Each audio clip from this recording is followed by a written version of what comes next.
Hello, good morning everyone. देखिए circle series का तीसरा वीडियो लेके मैं आया हूं आपके सामने।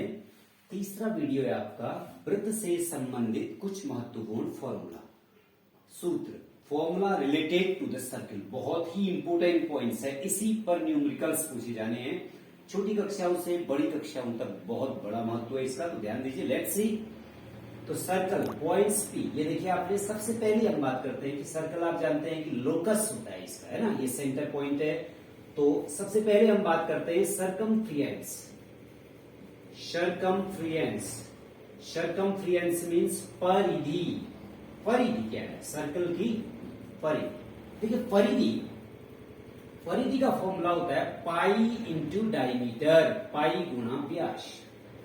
अब डायमीटर, अगर इसकी रेडियस आर है तो डायमीटर 2r होता है, तो आप चाहिए तो इसको पाई इंटू 2r लिख सकते हैं। तो 2 pi r, circumference C equal to 2 pi r. First formula हो गया। अभी देखो कैसे, आप सोचेंगे पाई क्या है? Pi is a constant. पाई बराबर होता है आपका, कभी भी अगर पाई निकालना है तो परिधि बट्टे व्यास, सर्कमफ्रेंस अपॉन डायमीटर। अगर आप बहुत सारे वृत्तों के लिए परिधि और व्यास का अनुपात निकालते हैं तो वह अनुपात एक कांस्टेंट होता है, ठीक है ना। The ratio of the circumference and the diameter is a constant. This constant is known as the pi. Okay, आप जानते हैं पाई के बारे में। पाई की वैल्यू हम क्या लिखते हैं? 22/7 या 3.147। बट एक्यूरेट 22.7 नहीं, अदरवाइज पाई रेशनल माना जाएगा, क्योंकि 22/7 रेशनल नंबर है, परिमेय संख्या। पाई का मान लगभग 22/7 होता है, एक्यूरेट नहीं। वो हम क्या करते हैं कि अपने कैलकुलेशन को सॉर्ट करने के लिए पाई की वैल्यू 22/7 रखते हैं। तो सबसे पहला हो गया आपका सर्कमफ्रेंस, परिधि बराबर 2 पाई आर या पाई इंटू डी।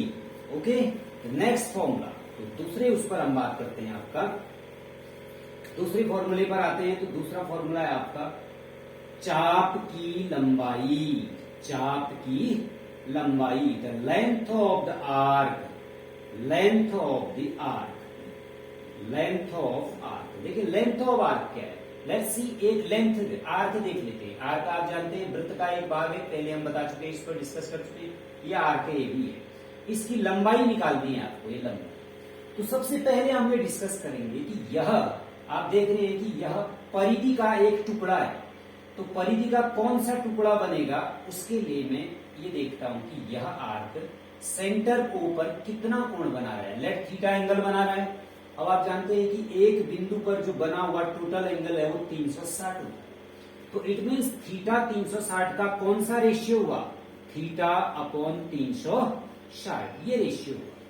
अब हमें ये पता चल गया कि यह टुकड़ा इस परिधि का थीटा बट्टे 360 अनुपात पर। अब पूरी परिधि की लंबाई कितनी होती है? 2 पाई आर, तो इसको हम 2 पाई आर कर देते हैं। तो ये लेंथ किसकी मानी जाएगी? चाप की लंबाई। अब आप कट की 180 काट सकते हैं, लेकिन ये इजीएस्ट मेथड है।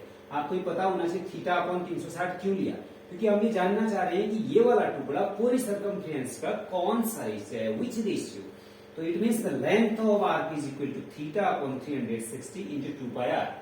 Are is the radius, r इसकी त्रिज्या है जो डायमीटर का आधा होता है। Okay, next point. उसके बाद एरिया, सर्कल का एरिया आप जानते हैं। सर्कल का area, area, area of circle, क्षेत्रफल। तो वृत्त का क्षेत्रफल क्या होता है? पाई आर स्क्वायर, आर जहां त्रिज्या है, तो पाई आर स्क्वायर वृत्त का क्षेत्रफल होता है। ओके, ठीक हो गया ना। अब बात करते हैं इसी में कि area of the sector, area of sector, त्रिज्य खंड का क्षेत्रफल। तो सेम पॉइंट है, तो सब त्रिज्य खंड ये भाग है ना, ये वाला ही जो शेडेड रीजन है, ओ ए बी एक त्रिज्य खंड है, दो त्रिज्याओं से घिरा हुआ भाग है। अब त्रिज्य खंड का क्षेत्रफल निकालना है तो यह किसका टुकड़ा है? पूरे वृत्त का। This is a part of the whole circle. अब आप जानते हैं पूरे वृत्त का क्षेत्रफल कितना है? 5 आर। तो सबसे पहले आप ये पता करेंगे कि यह इस वृत्त का कौन सा हिस्सा है। उसके लिए फिर से रेशियो कितना आ गया? थीटा अपॉन 360, जैसे पहले आपने आर्क की लेंथ में निकाला था। इनटू, अब आप क्या करेंगे, आपको एरिया का पार्ट बताना है तो इनटू पाई आर स्क्वायर कर दीजिए बस। पाई आर स्क्वायर पूरे वृत्त का एरिया है और थीटा अपॉन 360 हमें ये बताता है कि यह टुकड़ा इससे किस रेशियो में है, क्योंकि ये सेंटर पर थीटा एंगल बनाता है, टोटल एंगल 360, तो ये सेक्टर का आपका एरिया हो गया। ओके, तो इस सेक्टर का एरिया आ गया। उसके बाद छोटा सा एक फॉर्मूला और बता लेते हैं, एरिया ऑफ द